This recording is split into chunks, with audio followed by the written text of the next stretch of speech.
What's up everyone? Today I'm going to be installing the JFG Racing foot peg support. I got off Amazon is about $15 I think. I think they sell gold and polished aluminum or chrome.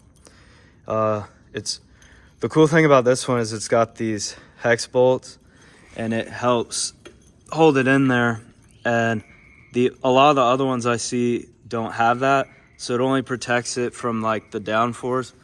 But if you were to fall and pull it back, it should help it that way too. So we're gonna try this out. You will be needing a 4mm and a 6mm Allen key or hex wrench. And I also like it because they notched that thing right there. They grinded that out. So it clears the foot peg. Well, first off, the bolts aren't budging, and that's scary. And that's got quite a bit of leverage. So I'm gonna have to get a pipe or something.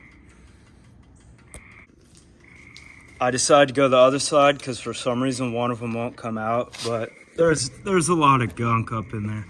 And the goal is to keep this brace is to keep the frame from getting broken. I don't think I have good enough suspension to land that hard, and I never jumped that big, but it's definitely a big risk. As you can see, there's a lot of leverage on the frame. So I'm gonna loosen this up and see if I can get it in there.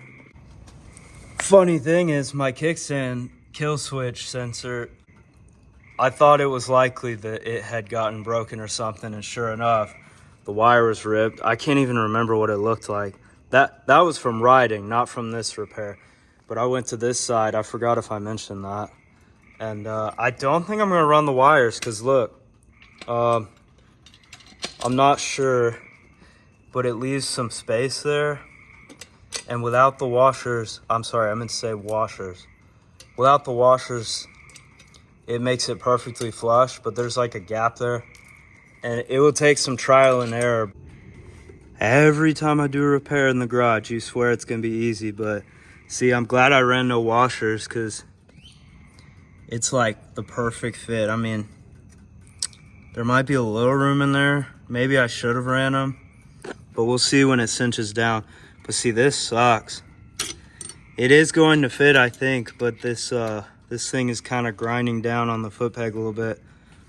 It'd probably be easier to take the foot peg off, obviously, but I'm gonna skip that. So there you have it.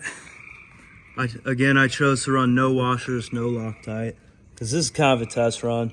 I think I should have put one washer on each side. There's no gap, but it may have pulled it in just a little bit, but you could go either way, one washer, no washer.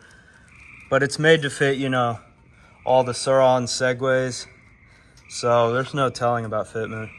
But you do have, it will go in there, you just have to be patient. It'll grind up against that. But now you know. And it looks like it fits good.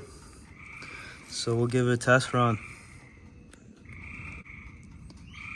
But yeah, thanks for watching. Make sure to like, comment, subscribe, and check out the Segway X160 playlist for all the videos of this bike.